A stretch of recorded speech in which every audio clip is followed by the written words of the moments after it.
오늘부터 여름 성경학교가 시작이 됩니다. 옛날에 제가 어렸을 때는 여름 성경학교를 하면은 흰구름 뭉게뭉게 피는 하늘에라는 그 여름 성경학교 노래를 불렀는데, 그 노래를 부르면은 굉장히 신나고 막 기대가 되고 감격이 되고 그랬던 적이 있었습니다. 저는 산골에 있는 작은 교회를 다녔는데, 여름 성경학교가 되면은 대구에 있는 큰 교회에서 교사들이 와서 여름 성경학교를 해 주었습니다.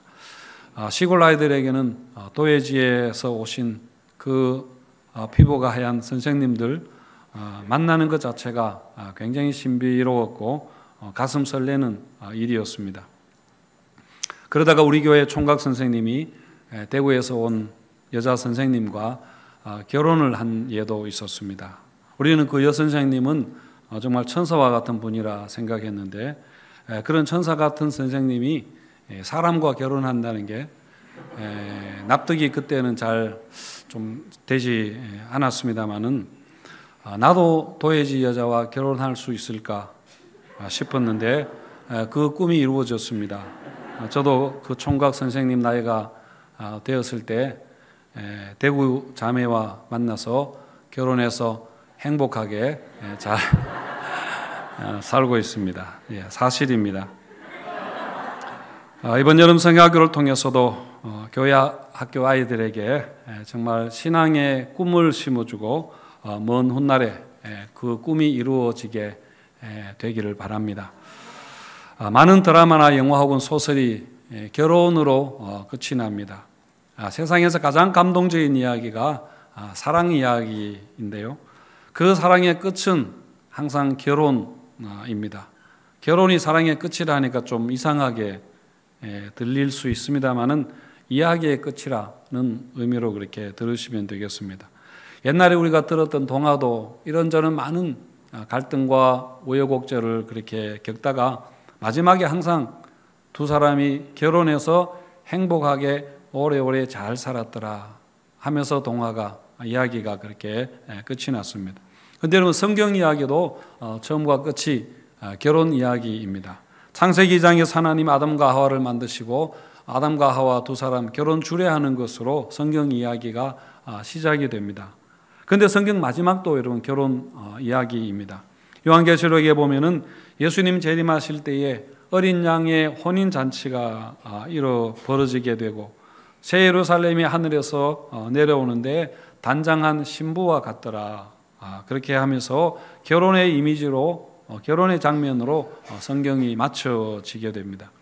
그런데 성경 한가운데 나오는 이야기도 여러분 결혼 이야기입니다.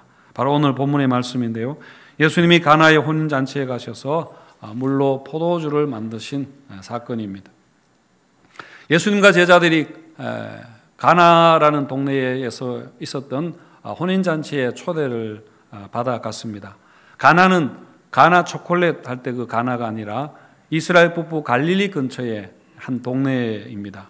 그런데 여러분 3절에 보시면은 포도주가 떨어진지라 그렇게 합니다. 우리가 이 말을 들으면 뭐 그럴 수도 있지 생각하겠습니다만은, 당시의 상황에서는 이게 굉장히 심각한 일이었습니다. 결혼식에서 포도주가 떨어졌다는 것은 좀 심하게 말하면은 신부가 사라진 것보다 더 당혹스러운 그런 일이었습니다. 결혼식에 포도주가 떨어져서 잔치를 망쳐버리게 되는 것은 혼인집에서는 두고두고 그 동네에서 살면서 흉이 될 정도로 그렇게 욕을 먹는 수치스러운 일이라고 생각을 했습니다. 예전에 저희 어머니도 결혼식에 갔다 오면 항상 그 결혼식에 음식 이야기를 하셨습니다.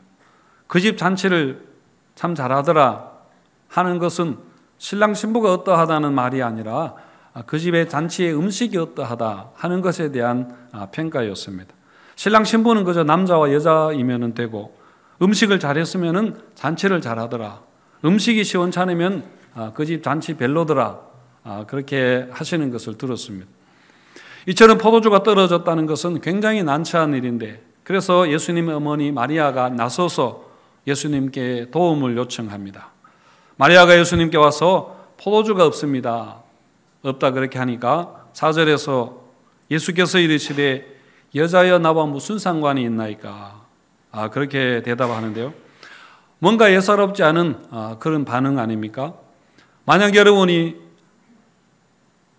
집에 놀고 있는 아들에게 마트에 가서 콩나물 좀 사오라 했는데 아들이 모친이시여 나와 무슨 상관이 있나이까?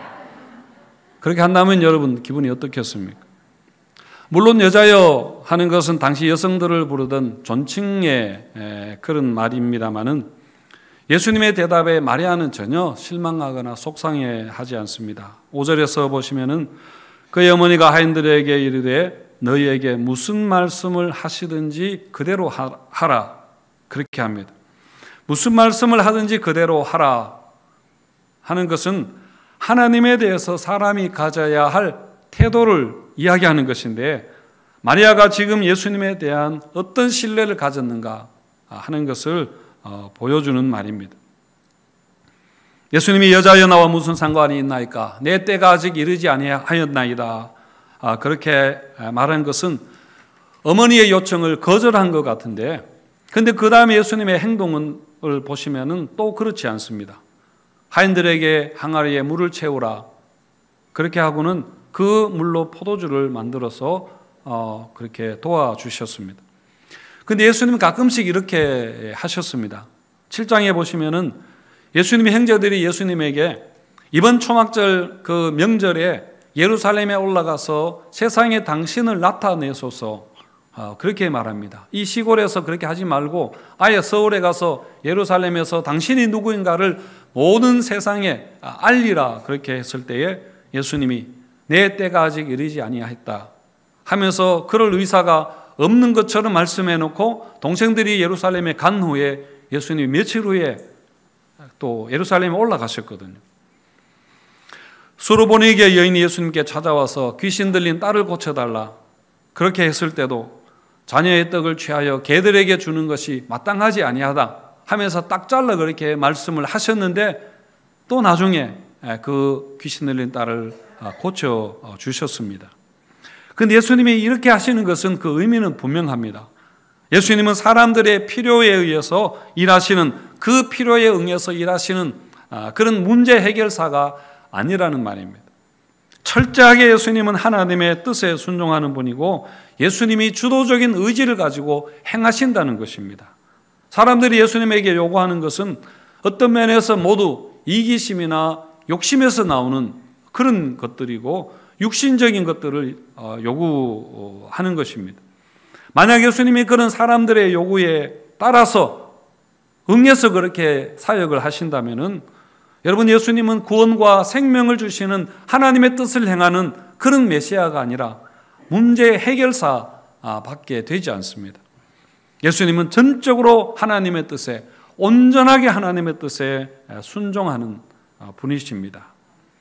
하지만 예수님이 또 나중에 사람들의 그 요구하는 것을 이렇게 해결해 주시기도 하는 것은 여러분 사람의 욕심과 이기심을 그야말로 하나님의 뜻으로 세탁하신 후에 성령 세탁을 하신 후에 예수님이 주도권을 가지고 그렇게 행하시는 그런 일들입니다. 하나님 우리의 기도를 들어주시는 것도 마찬가지입니다. 우리가 여러 가지 개인적이고 육신적인 필요를 하나님께 간구하지만은 하나님이 우리 뜻에 굴복해서 그렇게 하시는 것이 아니라 하나님의 뜻 안에서 인간의 육신적인 그 욕구들이 다 걸러지게 되고 그러니까 영적인 것으로 세탁이 되고 영적인 것으로 승화가 되어서 하나님의 편에서 주어지는 은혜로 우리에게 응답을 하시는 것입니다. 그렇게 예수님이 하인들에게 항아리에 물을 채우라 하시고 그 물을 떠서 연회장에게 갖다 주라 그렇게 했을 때에 연회장이 그 포도주를 맛보고는 깜짝 놀라게 되죠. 세상에 어디 이런 좋은 포도주가 있었느냐 그렇게 하는데요. 9절에 보시면은 연회장은 물로 된 포도주를 맛보고도 어디서 났는지 알지 못하되 물떠온 하인들은 알더라 그렇게 적었습니다. 연회장은 그 좋은 질 좋은 포도주를 맛보면서도 그 포도주가 어디에서 났는지 알지 못하더라 그렇게 했는데요.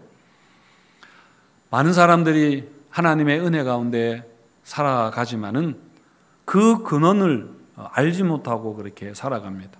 이 기쁨이 어디에서 오는지, 이 행복, 이 감사가 어디에서 오는지 그렇게 알지 못합니다. 하지만 여러분, 우리는 그것을 알고 있습니다. 그 근원이 어디인지 우리가 알지 않습니까? 그래서 모든 영광 하나님께 돌리고 범사에 우리가 감사하는 것입니다. 오늘이 맥주 감사 주일입니다만은 지난 상반기도 우리가 잘 지났습니다. 코로나의 환란도 지금까지 우리가 이겨내고 있습니다. 앞으로 어떤 경제 위기나 어떤 코로나의 재발에도 우리가 이겨낼 것입니다. 많은 사람들은 이것이 당연하다 생각하겠지만은 우리는 이 모든 것을 하나님의 은혜라고 그렇게 믿고 있습니다. 그래서 하나님께 감사하고 하나님께 영광을 돌리는 것이지요. 이것이 예수님이 행하신 첫 번째 표적이라 그렇게 했습니다. 11절에 여러분 보시면은 11절을 같이 한번 읽겠습니다. 시작.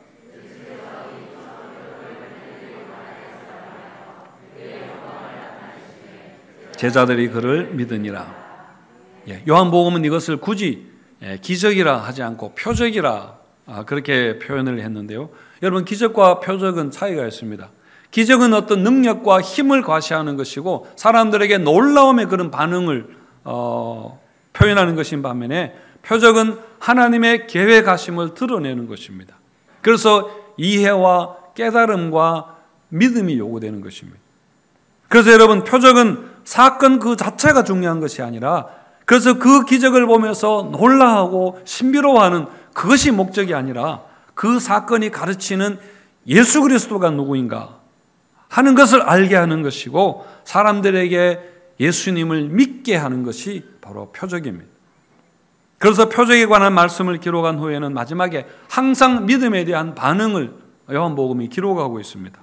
오늘 11절 말씀에도 예수께서 이 첫 표적을 갈릴리 가나에서 행하여 그의 영광을 나타내심에 제자들이 그를 믿으니라 그렇게 했고요. 예수님이 왕의 신하의 아들을 고쳐주었던 두 번째 표적을 기록한 후에도 자기와 그 온 집안이 다 믿으니라 그렇게 했습니다. 그리고 요한복음을 다 마치면서도 20장 31절에 보시면은 20장 31절 우리 같이 한번 읽겠습니다. 시작. 오직 이것을 기록함은 너희로 예수께서 하나님의 아들 그리스도이심을 믿게 하려 함이요 또 너희로 믿고 그 이름을 힘입어 생명을 얻게 하려 함이니라. 예수 그리스도이심을 믿게 하도록 이 성경을 기록했고 믿고 그 생명을 풍성하게 누리게 하려 함이라. 그 표적을 통해서 우리가 예수 그리스도를 믿을 때에 그 이름을 힘입어서 우리가 생명을 얻게 된다는 것입니다. 그리고 그 생명을 풍성하게 누리게 되는 것입니다. 그런데 여러분, 우리는 자주 신앙이 기적 그 자체에 머무는 경향이 있습니다. 그래서 뭔가 신비한 것을 경험하는 것으로 그게 신앙이라 생각하고 만족하려고 할 때가 많습니다. 여러분, 그런 믿음은 사실은 뿌리가 깊지 못합니다. 예를 한번 들어보면요. 예수님이 보리떡 5개와 물두고기 2마리로 5,000명을 먹이신 오병이어의 기적을 행하신 후에 많은 사람들이 예수님께 몰려왔습니다. 그래서 예수님이 그들에게 말씀하시기를 요한복음 6장 26절에 보시면은 너희가 나를 찾는 것은 표적을 본 까닭이 아니요 떡을 먹고 배부른 까닭이라 그렇게 하셨습니다. 오병이어 사건은 예수님이 어떤 그 능력을 그렇게 보여주려는 것이기보다는 예수님이 누구신가 하는 것을 알게 하고 믿게 하려는 것이 그 사건의 본질이었는데 사람들은 예수님에게 그다음부터 떡을 요구하는 것입니다. 계속 예수님의 손에 떡을 찾고 떡을 달라고 요구했던 것이죠. 그래서 예수님이 내가 하늘에서 내려온 생명의 떡이라 그렇게 하니까 사람들이 무슨 헛소리냐 그렇게 하고는 예수님을 떠나가 버렸습니다. 여러분, 이게 바로 기적의 닻을 내린 믿음을 말하는 것이죠. 여러분, 이런 믿음은 기적이 더 이상 놀랍지 않을 때, 기적이 이제 식상했을 때 더 이상 예수님을 찾지 않습니다. 병고침이나 종교적인 만족이나 어떤 신비한 경험과 같은 것이 우리 신앙의 목적이 되면은 그 만족이 채워지고 나면은 또 아니면 그 만족이 채워지지 않으면은 떠나게 되는 것입니다. 어떤 사람이 산기도를 갔습니다. 목사님이 기도할 때는 산에 가서 소나무 하나 정도는 뽑아야 하나님을 만나게 된다. 그렇게 했습니다. 그래서 이 사람도 내가 오늘은 꼭 하나님을 만나야 되겠다. 그렇게 생각하고 산에 올라가서 좀 만만한 소나무 하나를 붙잡고 기도했습니다. 그런데 아무리 소나무를 붙잡고 흔들면서 기도해도 이 소나무가 뽑히질 않는 것입니다. 그래서 기도가 바뀌었습니다. 하나님, 소나무가 안 뽑혀요. 이 소나무를 뽑게 해주세요. 힘을 주세요. 그렇게 했다고 합니다. 하나님을 만나러 가놓고는 하나님을 만나는 것에는 관심이 없고 소나무를 뽑는 것이 기도의 목적이 되고 말았습니다. 우리 신앙이 이렇게 될 수 있다는 이야기입니다. 우리 신앙이 종종 이렇게 길을 잃어버립니다. 예를 들어서 여러분, 교회가 주님을 위해서 시작은 하지만은 점차 부흥과 성장이 교회의 목적이 되기도 합니다. 그렇게 성장하고 보니까 복음이 희미해져 버리고 예수님은 또 안 계시는 그런 교회가 되기도 하죠. 여러분, 포도주 없는 잔치집처럼, 포도주 떨어진 잔치집처럼 예수 없는 신앙도 여러분 마찬가지입니다. 여러분, 오직 예수 그리스도의 우리 신앙의 닻을 내려야 됩니다. 여러 가지 행사와 규칙들과 여러분 사역과 봉사와 섬김이 전부 다 예수님을 믿는 것이어야 합니다. 우리가 이렇게 힘써 모이고 교회 위해서, 주님 위해서 수고하고 때로 손해도 당하고 고난도 당하고 순교도 하고 이름 없이 빚도 없이 수고하는 여러분 한 가지 이유가 무엇인가? 그것은 바로 여러분 예수 그리스도 때문입니다. 예수 그리스도입니다. 이 동기와 방향과 목적을 잃어버리게 된다면은 정말 우리는 여러분 아무것도 아니게 되는 것입니다. 사랑하는 성도 여러분, 우리 신앙이 혹시 포도주 떨어진 잔치집처럼 되어 있지는 않습니까? 정말 이번 여름에 여름 행사를 통해서 새롭게 하시는 그 예수님을 우리가 다시 만나고 우리 믿음이 새롭게 되시기를 주님의 이름으로 축원드립니다. 요한복음에서 포도주가 떨어진 잔치집은 바로 효력을 다한 유대교를 가리키는 그런 것입니다. 그러니까 종교적인 관습과 율법과 성전과 같은 그런 타성에 젖어 있는 유대교는 이제 끝났다는 이야기입니다. 이제 예수 그리스도가 오셨으니까 예수 그리스도로 거듭나야 된다는 겁니다. 그래서 예수를 믿고 예수님과 함께 새 시대를 그렇게 받아들이라는 그런 요청입니다. 이것은 우리도 마찬가지입니다. 우리는 이미 예수 믿고 있다고 그렇게 안심할 것이 아니라 여러분 우리 신앙도 너무나 쉽게 유대교처럼 되기 쉽습니다. 종교적 습관에 여러분 굳어져 버립니다. 그래서 생명과 능력을 잃어버리고 타성에 젖은 종교 생활만 남을 수 있습니다. 이런 이야기를 여러분 들어보셨을 텐데요. 어떤 열차가 탈선을 하고 전복되어서 많은 사상자를 낸 사건이 발생했습니다. 그런데 그 사고의 원인은 이렇습니다. 갑작스러운 폭우로 산사태가 일어났습니다. 그래서 철로가 유실되는 그런 일이 일어났습니다. 그래서 기차역에서 근무하던 그 역무원은 아직 이 사실을 산사태를 알지 못하고 지금 달려오고 있는 기차를 향해서 깃발을 흔들어서 그렇게 멈추라고 신호를 보냈습니다. 그런데도 이 기차는 멈추지 않고 계속 달리다가 그만 큰 사고를 당한 것입니다. 왜 기차가 승무원의 그 깃발을 보고도 멈추지 않았는가 하면은 승무원이 위험 신호를 알릴 때는 멈추라고 빨간 깃발을 흔들고 괜찮다고 할 땐 지나가라고 할 때는 흰 깃발을 그렇게 흔드는데 역무원이 흔들었던 것은 흰 깃발이었습니다. 그런데 어떻게 된 일인가 하면은 실제로 역무원은 빨간색 그 깃발이라고 생각해서 흔들었는데 오랜 세월에 이 깃발이 빛이 다 발해서 흰색처럼 되어버렸던 것이죠. 그래서 멀리서 달려오던 기차는 아무 일 없는 줄 알고 그냥 지나가다가 큰 사고가 일어났다는 그런 이야기입니다.